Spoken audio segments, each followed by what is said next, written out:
नमस्कार बच्चों। अभी आपने पिछले वीडियो में हम लोग जनसंचार का अध्ययन कर रहे थे। जनसंचार, अभिव्यक्ति और माध्यम, क्लास 11th और 12th के लिए। जानते हैं आपकी बोर्ड के पेपर में ये 5 छोटे छोटे से क्वेश्चन पूछे जाते हैं, अति लघु उत्तरीय। अगर आपने सही लिख दिए तो आपके 5 नंबर तैयार। तो हमने पिछले जो 2 वीडियो अभी कर चुके हैं हम लोग, उसके पिछले वीडियो में हमने देखा था कि जनसंचार कहते किसको हैं। कोई भी सूचना, जानकारी एक व्यक्ति से दूसरे व्यक्ति तक पहुंचाना, ठीक है ना। किसी तक हम अपनी सूचनाओं को, अपनी जानकारियों को हम भेजें, वही जनसंचार कहलाता है। संचार के कई साधन हैं, कई माध्यम से सूचनाएं यहाँ से वहाँ जा सकती हैं। ये सब आपने सुना था पिछले वीडियो में। कई सूचनाएं रेडियो के माध्यम से हम लोग सुन लेते हैं, तो रेडियो भी हमारा जनसंचार का एक माध्यम हो गया, है ना। टेलीविज़न के माध्यम से भी हम लोग कुछ सूचनाओं की जानकारी प्राप्त कर लेते हैं, इसलिए टेलीविज़न भी आपका जनसंचार का एक माध्यम हो गया। इंटरनेट, समाचार पत्र, ठीक है ना, सिनेमा, टेलीफोन, फैक्स, ये सब चीज़ें जनसंचार के माध्यम हैं। तो हम इनके कुछ जनसंचार से संबंधित कुछ प्रश्नों का अध्ययन कर रहे थे। पिछले वीडियो में हमने 10 क्वेश्चन छोटे छोटे से अति लघु उत्तरीय पढ़े थे, ठीक है ना। आपने प्रिंट माध्यम के बारे में भी समझा था। प्रिंट क्या होता है? छपे हुए, कुछ ऐसी सूचनाएं जो छपे हुए रूप में, जैसे अखबार छपते हैं, पत्र पत्रिकाएं छपते हैं, तो छपे रूप में जो सूचनाओं का आदान प्रदान करवाते हैं वो प्रिंट माध्यम कहलाता है कि नहीं। जैसे अखबार कौन सा माध्यम हो गया जनसंचार का? प्रिंट माध्यम। पत्र पत्रिकाएं जो छपे हुए रूप में रहें, है ना, वो प्रिंट माध्यम। तो हमने 10 क्वेश्चन का बहुत ही अच्छी तरह से अध्ययन किया था। चलिए इसके आगे कुछ हम क्वेश्चन आपको बताते हैं कि जैसे आपके बोर्ड के पेपर में ये भी आ सकता है। जैसे हमने पिछले वीडियो में एक लास्ट क्वेश्चन ये चल रहा था आपका कि भारत का पहला छापाखाना, छपाई वाली मशीन, छापाखाना कब खुला था और कहाँ खुला था। इस तरीके के प्रश्न आते हैं 1 नंबर का। आपने लिख दिया 2 पॉइंट सही तो आपका 1 नंबर पक्का हो गया। जैसे कोई पूछ दे कि भारत का पहला छापाखाना कब खुला था, तो आप लोग बताओगे कि भारत में पहला छापाखाना 1556 ईस्वी में खुला था। कहाँ खुला था? गोवा में खुला था। बस आपका 1 नंबर तैयार। ऐसे छोटे छोटे से प्रश्न आते हैं 5, ठीक है ना। चलिए उसके आगे 11वां प्रश्न हम देख लेते हैं। आगे वाला प्रश्न, जैसे ये क्वेश्चन हमने दे दिया, अब पूछ दिया आपके पेपर में कि किन्हीं 2 समाचार एजेंसियों के नाम लिखिए। किन्हीं 2 समाचार एजेंसियों के नाम।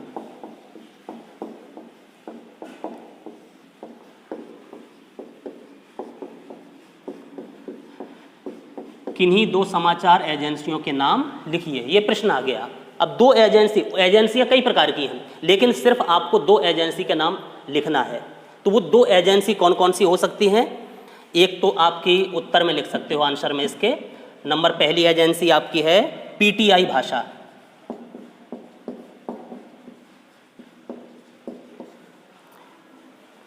ठीक। और नंबर दूसरी आप लिख सकते हो, दूसरी एजेंसी का नाम यूएनआई।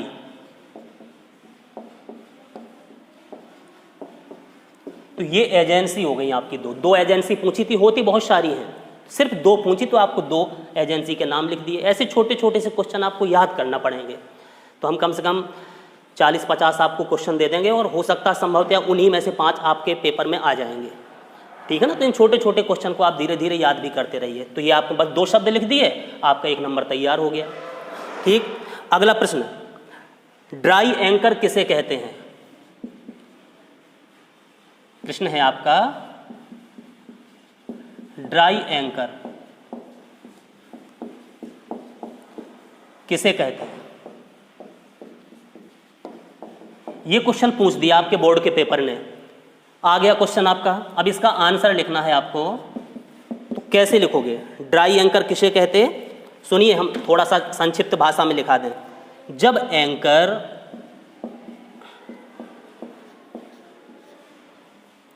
खबर के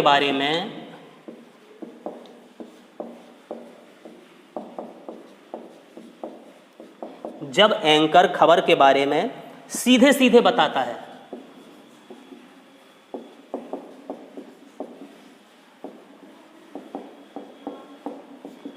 जब एंकर है, कोई संचालक है, कोई चीज़ जानकारी हमें दे रहा है जब वो सूचनाओं को या जानकारियों को या खबरों को सीधे सीधे बताता है कि कहां,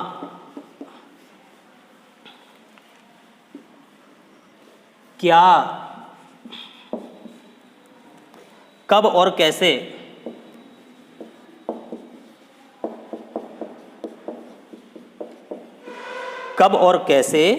हुआ। कोई भी घटना है, जब एंकर खबर के बारे में हमें सीधी सीधी जानकारी दे दे कि घटना कहाँ हुई, कब हुई और कैसे हुई, ठीक है, तथा जब तक खबर के दृश्य नहीं आते, तथा जब तक खबर के दृश्य यानी कि कोई चित्र जो टीवी में हमें दिखाई दे जाए, जब तक दृश्य नहीं आते हैं, ठीक है, दृश्य नहीं आते,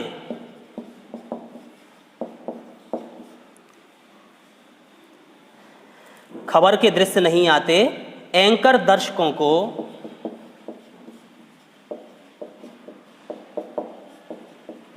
जो एंकर होता है वो क्या करता है, वो दर्शकों को रिपोर्टर से मिली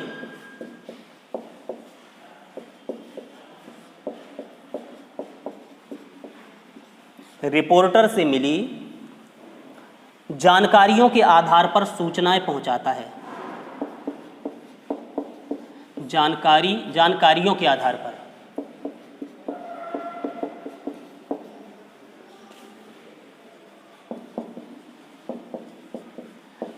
सूचनाएं पहुंचाता है।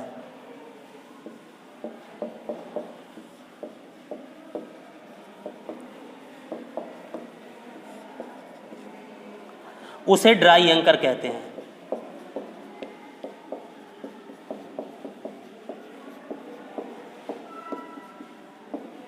ठीक है, ये इसका आंसर हो गया। अगर पेपर में आ जाए कि ड्राई एंकर किसे कहते हैं, अब एंकर क्या होता है, जो खबरों को हमें देता है, बताता है, या किसी कार्यक्रम का कोई संचालन करता है, वही एंकर हो गया कि नहीं एंकर।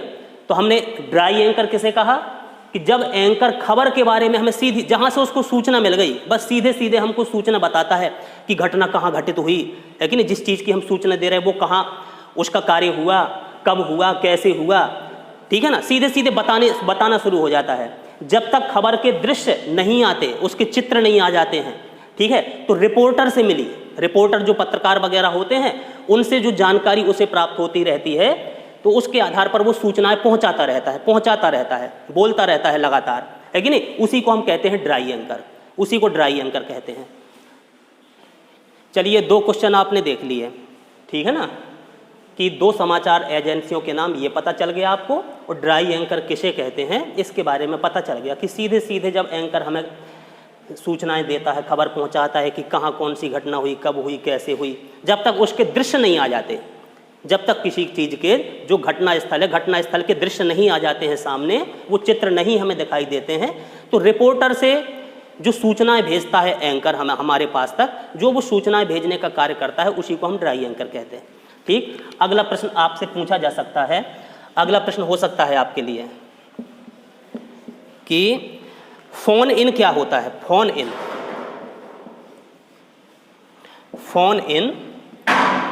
क्या है, ये आ गया, 1 नंबर के लिए पूछ दिया कि फोन इन क्या है, तो इसका आंसर आप लिख सकते हो उत्तर कि फोन इन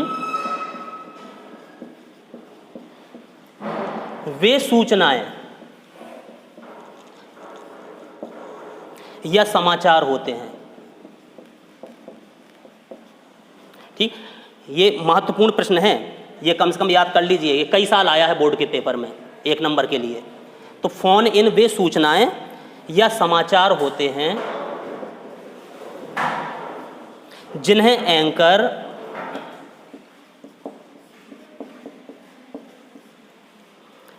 रिपोर्टर से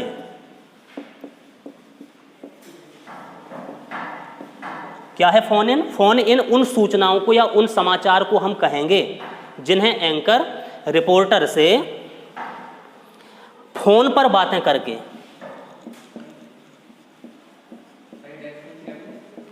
फोन पर बातें करके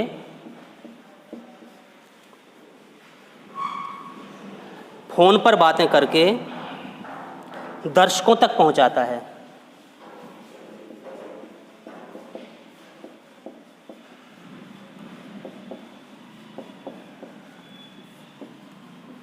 इसमें रिपोर्टर घटना वाली जगह पर मौजूद होता है। इसमें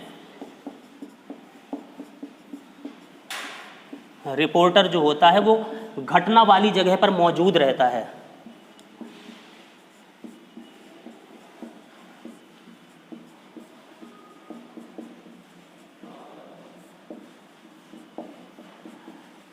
ठीक है, तो ये आपको पता चल गया फोन इन क्या है। समझ में आया कुछ? ठीक है ना। पेपर में अगर आपके बोर्ड के पेपर में आ जाए इस साल कि फोन इन क्या है, तो समझ लो हम लोग पढ़ रहे हैं जनसंचार, संचार के बारे में। वो रेडियो के द्वारा संचार हो सकता है, पत्र पत्रिकाओं के द्वारा, टेलीविज़न के द्वारा, फैक्स के द्वारा, और किसी भी साधन के द्वारा संचार हो सकता है। तो अगर पूछा जाए कि फ़ोन इन क्या है, तो फ़ोन इन वे सूचनाएं या समाचार होती हैं, उन सूचनाओं को, उन समाचारों को हम फ़ोन इन कहते हैं, जिन्हें एंकर यानी कि जो संचालन कर रहा है, बता रहा है हमें, रिपोर्टर से फ़ोन पर बातें करके, फ़ोन पर पूछ लेता है कि कहाँ पर कौन सी घटना घटित हुई, तो फ़ोन पर बातें करके दर्शकों तक पहुँचाता है। ठीक है कि नहीं? फ़ोन से बातें करके जो सूचनाएं दर्शकों तक एंकर के द्वारा पहुँचाई जाती हैं, एंकर के द्वारा पहुँचाई जाती हैं जन सामान्य तक। ठीक है कि नहीं? तो उन्हीं सूचनाओं को, उन्हीं समाचारों को हम फ़ोन इन कहते हैं। और रिपोर्टर से सूचनाएं वो मंगाता रहता है, जो एंकर होता है। और रिपोर्टर कहाँ होता है? घटना स्थल पर मौजूद रहता है। उसे पता रहता है कहाँ से कौन सी घटना घटित हुई, तो वो फ़ोन से एंकर पूछता रहता है उससे, वो बताता रहता है। तो फ़ोन से जो सूचनाएं प्राप्त होती हैं और एंकर के द्वारा जन सामान्य तक वो सूचनाएं, जो समाचार पहुँचाए जाते हैं, उन्हीं को हम फ़ोन इन कहते हैं। ठीक है ना। इस तरीक़ा से छोटे छोटे प्रश्न आएंगे आपके। चलिए एक प्रश्न ये आपका कई साल आया है, जैसे 2013 में, 15 में, कई बार बोर्ड के पेपर में ये पूछा गया। अभी हम इसको मिटा दें थोड़ा ऊपर।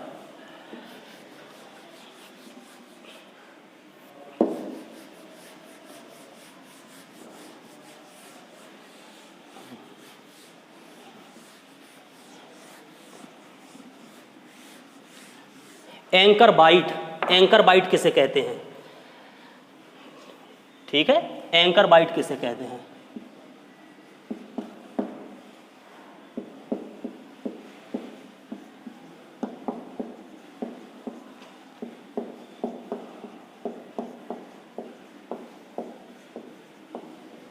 ये प्रश्न आया आपका, एंकर बाइट किसे कहते हैं? अब क्या होता है एंकर बाइट, समझ लो इसको। एंकर बाइट का अर्थ है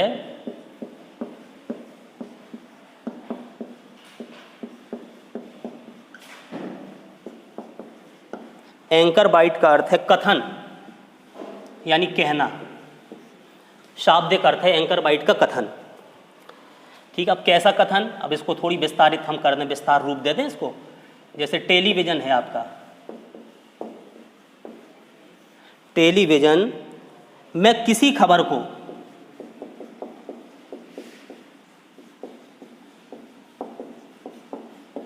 टेलीविज़न में किसी खबर को पुष्ट करने के लिए, पुष्ट करने के लिए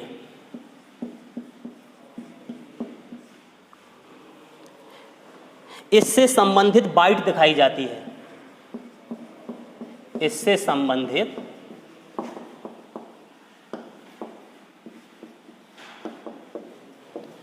बाइट दिखाई जाती है।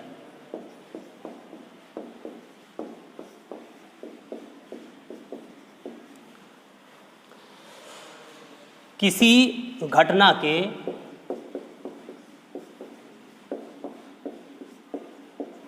कोई भी घटना घटित हुई, तो किसी घटना के बारे में, किसी घटना के बारे में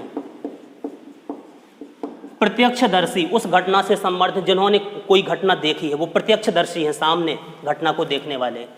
किसी घटना के बारे में प्रत्यक्षदर्शियों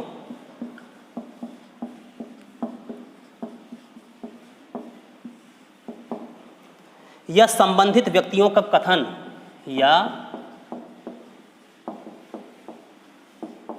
संबंधित व्यक्तियों का कथन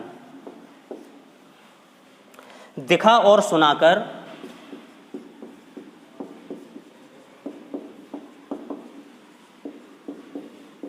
दिखाकर और सुना करके। समाचारों को प्रामाणिकता प्रदान करने के लिए, समाचारों को प्रामाणिकता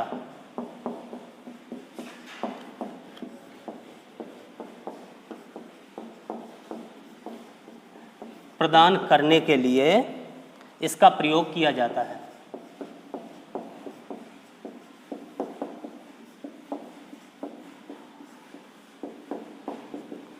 यही होता है आपका एंकर बाइट। ऐसे शब्दों को हम एंकर बाइट कहते हैं। अगर पेपर में पूछा जाए कि एंकर बाइट किसे कहते हैं या एंकर बाइट होता क्या है, तो इसका हमने क्या बताया, मेन चीज एंकर बाइट का अर्थ होता है कथन।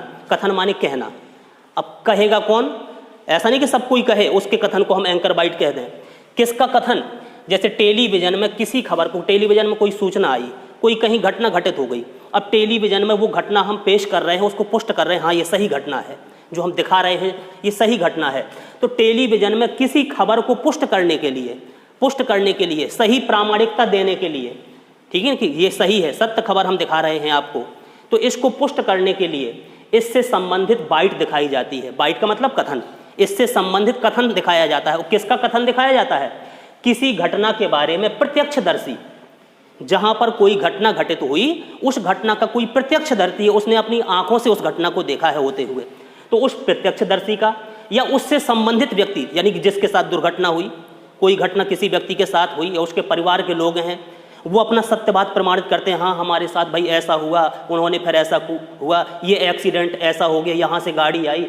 तो किसी भी प्रत्यक्षदर्शी का या संबंधित व्यक्तियों का कथन दिखा करके टीवी में, टेलीविजन में, या सुना करके जो समाचार हम पेश कर रहे हैं, दिखा रहे हैं जन सामान्य को, तो उनको प्रामाणिकता प्रदान करने के लिए कि हाँ जो समाचार हम दिखा रहे हैं टेलीविजन के माध्यम से वास्तव में ये सही हैं। देखिए जिसके साथ ये घटना हुई वो स्वयं बोल रहे हैं, सामने उनका ही कथन दिखाया जा रहा है, या इनके सामने, इन व्यक्तियों के सामने ये दुर्घटना हुई है, चलिए इनसे हम आपकी बात करवाते हैं, तो वो स्वयं प्रत्यक्षदर्शी काम करते हैं। तो ऐसी घटना को, उनके इस कथन को ही हम कहते हैं एंकर बाइट, ठीक है ना। तो ऐसे प्रश्न पूछे जाएंगे आपके। अगला प्रश्न आपका आ सकता है, एंकर पैकेज किसे कहते हैं, एंकर पैकेज, एंकर पैकेज किसे कहते हैं।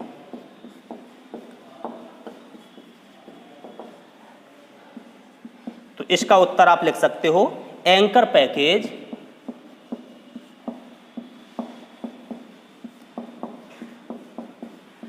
किसी भी खबर को, किसी भी खबर को संपूर्णता से पेश करने का, संपूर्णता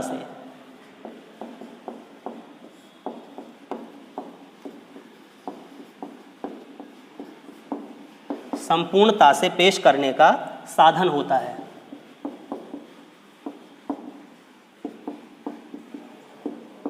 साधन होता है। इससे संबंधित घटना के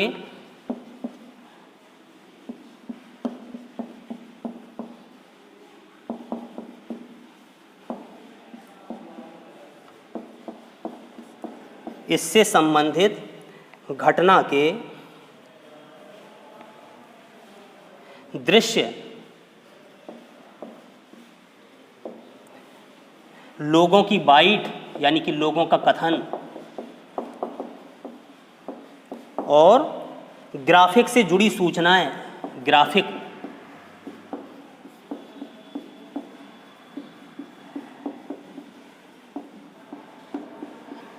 से जुड़ी सूचनाएं आदि होती हैं। यही पैकेज हो गया, सब चीज को इकट्ठा मिला करके। जैसे कहा कि सरकार ने यहाँ के लिए इतना पैकेज भेजा, पैकेज माने सब मिलूजुली चीजें, तो यही है एंकर पैकेज किसे कहते हैं। तो एंकर पैकेज किसी भी खबर को, कोई खबर देना है तो उसको संपूर्णता से पेश करने का साधन होता है। संपूर्णता से, पूरी तरीका से, हर जगह से जो चीज प्राप्त हो सकी उसको प्राप्त कर लिया, तो संपूर्णता से, पूरी तरीका से पेश करने का साधन है ये एंकर पैकेज, ठीक है ना। इसमें क्या करते हैं लोग बाग, जो एंकर पैकेज करते हैं, देते हैं, इससे संबंधित घटना के दृश्य दिखाते हैं, वो टीवी में चित्र भी दिखा देंगे, लोगों का कथन, लोगों से बात भी करवा देंगे, और ग्राफिक वहाँ की जानकारियाँ भी प्रदान करा देंगे, कहाँ पर घटना हुई है, हर चीज़ें। तो ये है एंकर पैकेज, ठीक है ना। अच्छा, एक प्रश्न आपका ये पूछा जा सकता है कि प्रिंट मीडिया के लाभ कौन कौन से हैं। प्रिंट मीडिया के लाभ,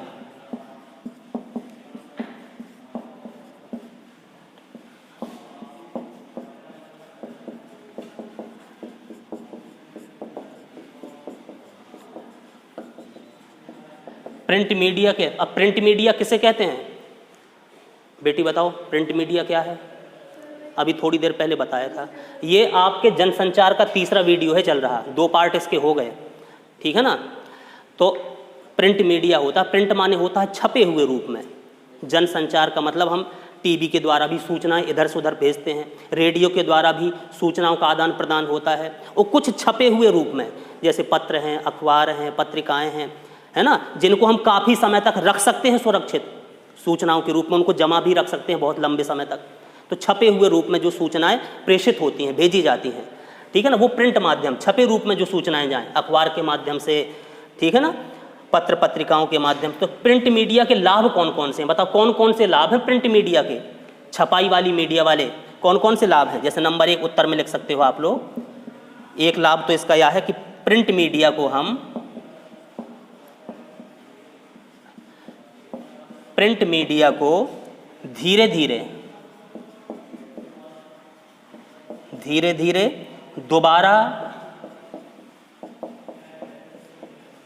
या मर्जी के अनुसार पढ़ा जा सकता है, मर्जी के अनुसार पढ़ा जा सकता है। हो गया एक लाभ जी। देखो जैसे टीवी में कोई सूचना आई तो वो तो टीवी में जितने देर के लिए समाचार आए सो उतनी देर के लिए लाइन आ गई, हेडलाइन आ गई लिखी हुई, अलग हो गई, फिर दूसरी हेडलाइन आ गई। लेकिन छपे हुए रूप में अगर कोई सूचना आपके पास है तो एक लाभ तो ये है प्रिंट मीडिया का कि प्रिंट मीडिया को हम धीरे धीरे पढ़ सकते हैं, आराम से पढ़ सकते हैं।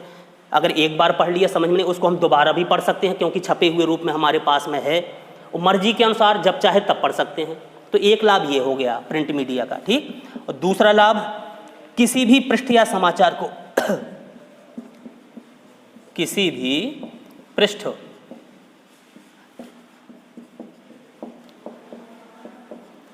या समाचार को पहले या बाद में पढ़ा जा सकता है, पहले या बाद में पढ़ा जा सकता है ना, ये एक दूसरा लाभ हो गया। जैसे अखबार आपके पास आता है, अब तुम पहला पृष्ठ पढ़ो, अगर पहले में इच्छा नहीं हो रही लास्ट वाला पढ़ सकते हो पहले, है ना। तो ये दूसरा लाभ हो गया प्रिंट मीडिया का, किसी भी पृष्ठ या समाचार को हम पहले या बाद में पढ़ सकते हैं। तीसरा लाभ क्या है इसका, इन्हें सुरक्षित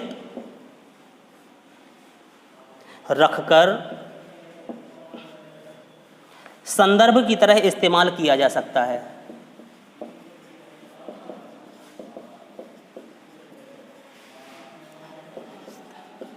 संदर्भ की तरह इस्तेमाल किया जा सकता है,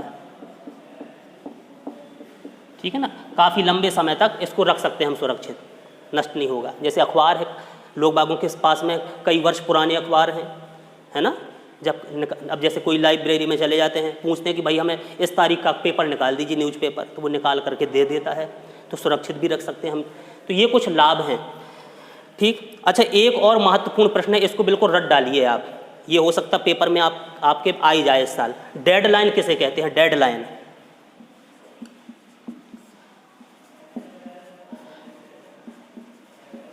डेडलाइन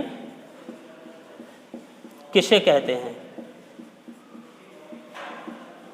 डेडलाइन किसे कहते हैं जानते हो? डेडलाइन एक तो होता है डेड माने क्या होता है? मरा हुआ, मृत।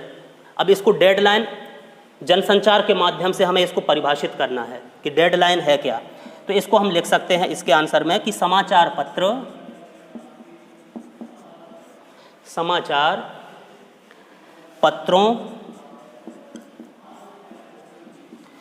या पत्र पत्रिकाओं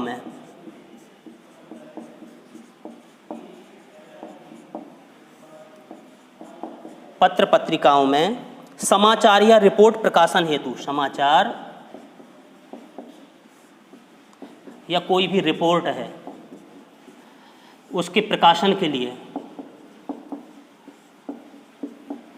रिपोर्ट प्रकाशन हेतु जो समय सीमा निर्धारित की जाती है,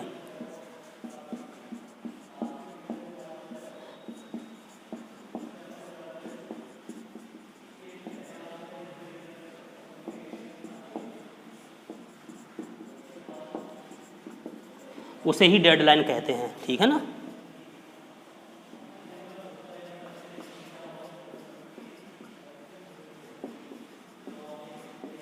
समझ गए ये? जैसे न्यूज़पेपर छपता है, अब कोई हमें खबर एक निश्चित समय तक पहुंचाना पड़ेगी, उसके बाद जब छपाई शुरू हो गई तो फिर वो खबर ली नहीं जाती है। तो यही डेडलाइन है कि समाचार पत्रों या पत्र पत्रिकाओं में, समाचार पत्र हो या कोई पत्र पत्रिकाएं हैं, समाचार या रिपोर्ट प्रकाशन हेतु, समाचार के या कोई रिपोर्ट के प्रकाशन के लिए जो समय सीमा निर्धारित की जाती है, भाई इतने समय तक ही चाहिए, इसके बाद नहीं स्वीकार किया जाएगा, तो जो समय सीमा निर्धारित की जाती है उसे ही हम डेडलाइन कहते हैं। इसके बाद आप आए तो आपकी सूचना नहीं छपेगी। ठीक है ना। तो ये हो गया समाचार पत्रों या पत्र पत्रिकाओं में समाचार या रिपोर्ट प्रकाशन हेतु जो समय सीमा निर्धारित की जाती है उसको हम क्या कहते हैं? डेडलाइन कहते हैं। ठीक है ना। ये जैसे प्रश्न था आपका, तो संदर्भ की तरह इन्हें सुरक्षित रखकर संदर्भ की तरह काफ़ी लंबे समय तक हम इसको पढ़ सकते हैं, सुरक्षित रखा जा सकता है ये। ठीक है ना। और कोई विशेष बात नहीं। तो ये डेडलाइन समझ गए। इस प्रश्न को आप अच्छी तरह से याद कर लेना। तो ये कुछ क्वेश्चन आपने देखे अभी। चलिए 2 क्वेश्चन और देख लें। तो आपके 20 क्वेश्चन 10 पिछले वीडियो में हो गए थे और 10 इस वीडियो में। चलिए आगे देख लें हम इसको।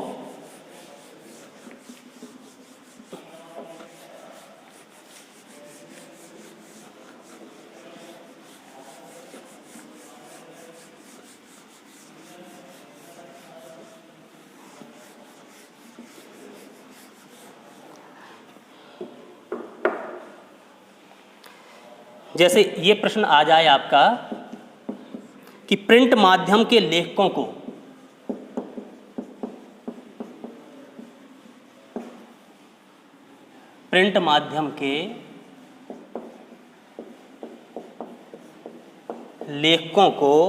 किन किन बातों का ध्यान रखना चाहिए?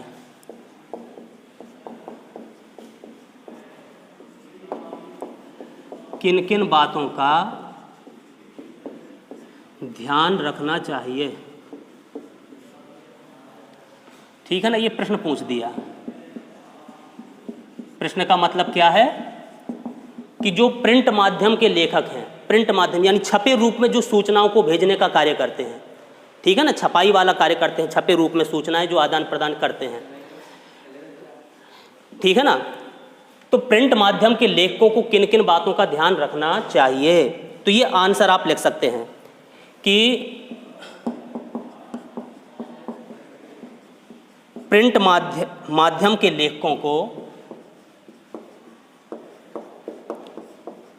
देखो क्या क्या ध्यान रख सकते हैं प्रिंट माध्यम के लेखक। नंबर 1, समय सीमा का ध्यान। समय पर ही सूचना हमें पहुंचाना है, नहीं तो छपेंगी नहीं, फिर उसको कोई लिखेगा नहीं।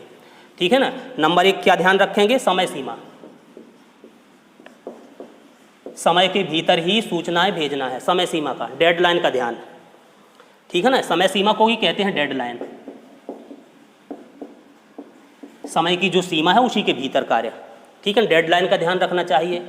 नंबर 2, शब्द सीमा, है कि नहीं। अब ऐसा नहीं कि छोटे से पेज में आपको आना चाहिए, छोटी सी जगह में पेपर में छपना है और बहुत विस्तार से कर दो तो सब काट पीट कर फिर लिखा जाता है ना। जैसे कोई मैटर भी बनाते हैं हम लोग, खूब बढ़ा चढ़ा करके लिख देते हैं, लेकिन न्यूज़पेपर वाले बहुत छोटे संक्षेप में निकाल देते उसको फिर, है ना। जो आवश्यक तत्व हैं बस उन्हीं को ले लिया, बाकी सबको अलग कर देते। तो हमें एक तो प्रिंट माध्यम के जो लेखक हैं समय सीमा का ध्यान रखते हैं। दूसरा, शब्द सीमा, शब्दों की सीमा।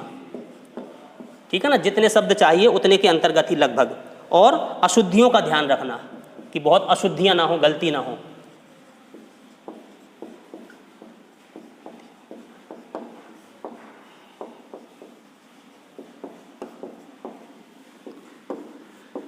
अशुद्धियों का ध्यान रखना चाहिए। ठीक है ना। और भी 1 आध 2 पॉइंट लिख सकते हो जो दिमाग में आए आपके उस समय, तो जो प्रिंट माध्यम के लेखक हैं महत्वपूर्ण इन चीज़ों को ध्यान में रखें।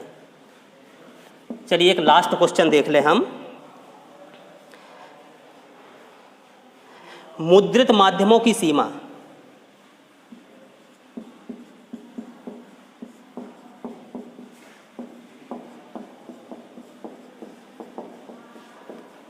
मुद्रित माध्यमों की सीमा, मुद्रित माने भी क्या होता है बेटा?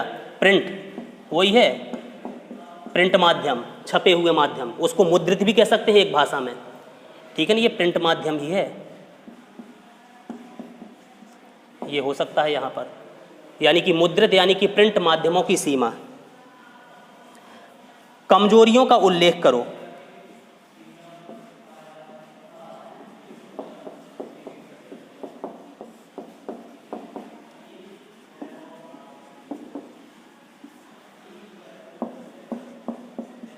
कमजोरी यानी कि ये प्रिंट माध्यम है, इनकी क्या क्या कमजोरी है, इसकी कमी बताना है हमें, ठीक है कि नहीं। माध्यमों की सीमा यानी कि उसकी कमजोरी बताना है।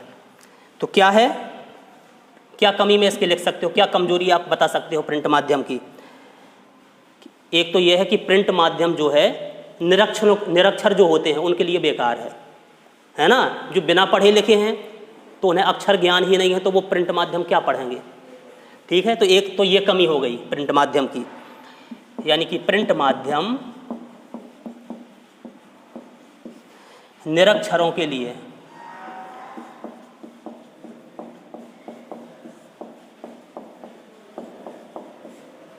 बेकार की वस्तु है।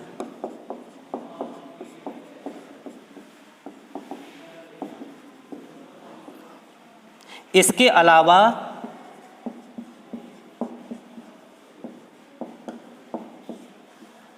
वे किसी घटना की खबर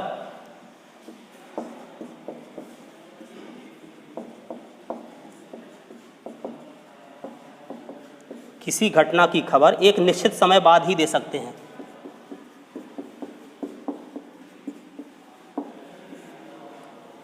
एक निश्चित समय बाद ही